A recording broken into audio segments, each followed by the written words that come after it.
Hello friends, આજે આપણે બનાવીશું કાઠિયાવાડી સ્ટાઇલ રીંગણનું શાક।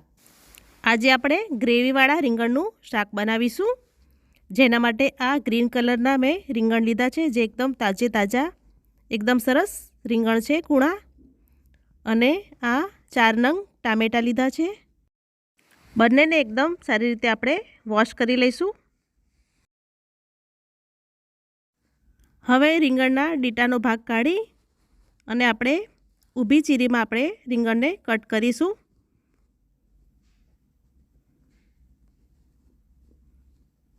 તો આ રીતે મોટા રીંગણને આપણે કટ કરીશું।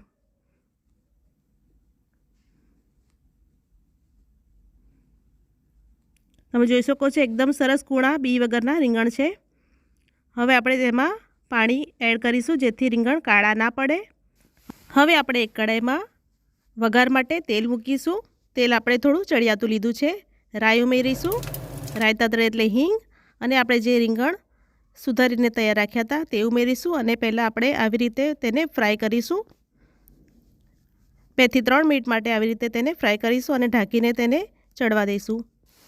હવે આપણે એક મસાલાની સ્લરી તૈયાર કરીશું, જેના માટે લાલ કાશ્મીરી મરચું, હળદર પાવડર, ધાણા જીરું, ગરમ મસાલો, સ્વાદ પ્રમાણે મીઠું અને પાણી ઉમેરીને આપણે એક સ્લરી તૈયાર કરીશું અને તેને 5 મિનિટ માટે સાઈડ પર રહેવા દઈશું, જેથી એકબીજામાં બધા મસાલા ભળી જાય।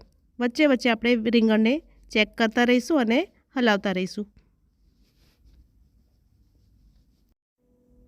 હવે આપણે જે 4 નંગ ટામેટાં હતા તેને સુધારી દીધા છે અને સાથે 8 થી 10 કળી લસણની છે, જેને આપણે સાથે જ મિક્સરમાં પીસી અને એક ગ્રેવી તૈયાર કરીશું। તો ગ્રેવી બનીને તૈયાર છે।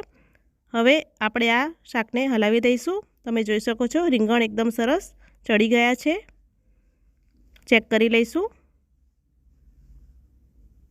હવે આપણા રીંગણ સરસ ચડીને તૈયાર છે। હવે આપણે જે ગ્રેવી તૈયાર કરી છે ટામેટાની તે ઉમેરી લઈશું અને ટામેટાં અનકુક છે એટલે આપણે તેને ઢાંકીને ચડવા દઈશું। હવે આપણે વચ્ચે હલાવીને ચેક કરીશું તો ટામેટાં સરસ કૂક થઈ ગયા છે। હવે આપણે જે સ્લરી તૈયાર કરી હતી મસાલાની એ ઉમેરીશું અને બધું હલાવીને સરસ મિક્સ કરી લઈશું। ઢાંકીને આપણે થોડીવાર માટે ચડવા દઈશું, જ્યાં સુધી તેલ બહાર ના આવે। તો તમે જોઈ શકો છો તેલ સરસ છૂટું પડી ગયું છે અને આપણું આ શાક બનીને તૈયાર થઈ ગયું છે। તો હવે 2 મિનિટ માટે તેને ખુલ્લું જ ચડવા દઈશું।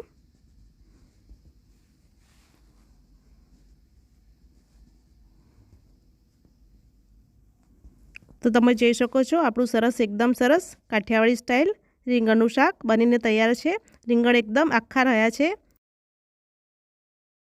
લાસ્ટમાં ઝીણા કટ કરેલા મરચાં અને કોથમીર ઉમેરીશું। તો તૈયાર છે કાઠિયાવાડી સ્ટાઇલ રીંગણનું શાક। જો તમને મારી રેસીપી પસંદ આવી હોય તો મારી ચેનલ ટેસ્ટ ઓફ વેજીફૂડને લાઇક, શેર અને સબસ્ક્રાઈબ ચોક્કસથી કરજો।